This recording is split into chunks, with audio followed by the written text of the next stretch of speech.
Due to a drought that is covering most of eastern Massachusetts, Burlington is currently under a full watering ban, meaning residents can only water lawns and plants by hand instead of using automated systems or sprinklers.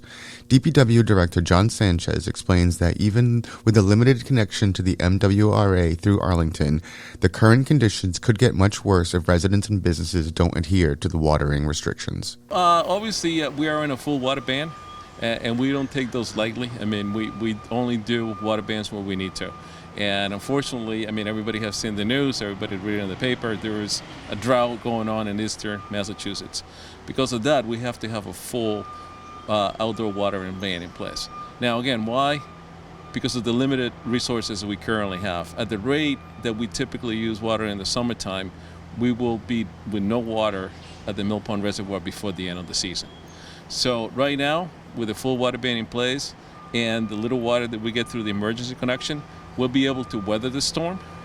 We do ask for people to please continue to abide by the water ban in place. The demand normally goes up when it's dry, and that's when we don't have the water to actually supply the demand. Finally, Sanchez said it's not just about the amount of water currently in the reservoir, but is a regional issue that includes the source of Mill Pond's water. So the water, again, that we use on the Mill Pond Reservoir comes from the Shoshone River in Billerica. And we're only allowed to take water from the river when the flow's out of a certain capacity. Right now, if you actually drive on 3A, Cambridge Street, which becomes Boston Road in Billerica, you notice that the Shoshone River is mostly dry. So we have to wait for at least 3 days of high flows before we're actually able to utilize that water and fill the reservoir. As a way of comparison, last year, by mid-July, we were almost full in the reservoir.